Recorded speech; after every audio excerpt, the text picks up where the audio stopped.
Pour sa visite en Inde, Emmanuel Macron était bien entouré.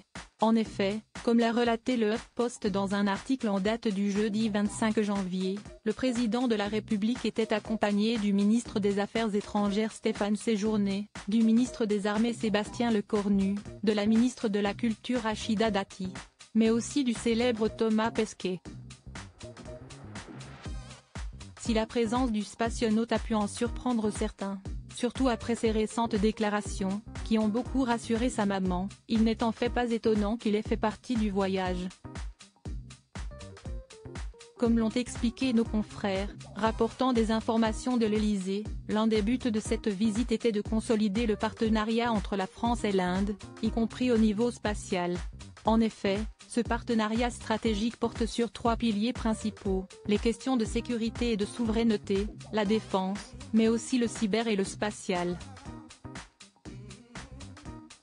Comme l'a rappelé l'Élysée, la France et l'Inde partagent de nombreux programmes en la matière.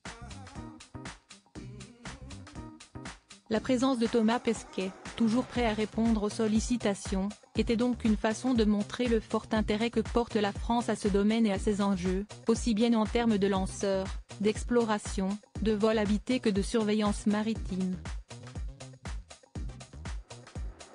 Sur son compte Twitter, le spationaute qui fêtera bientôt ses 46 ans a montré qu'il avait l'étoffe d'un diplomate en adressant, en français et en anglais, ses félicitations à l'Inde pour le jour de la République, qui a été célébré le vendredi 26 janvier.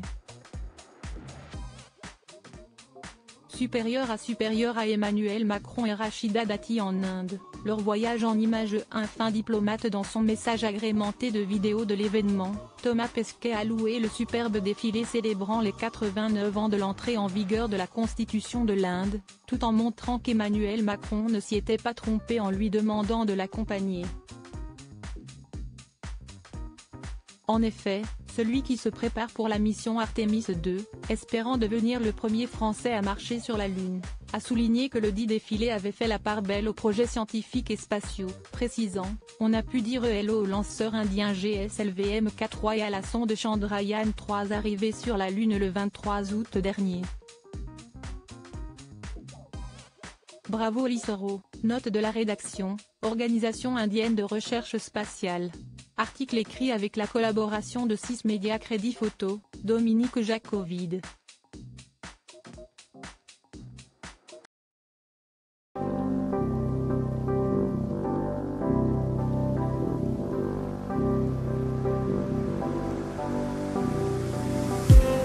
I just need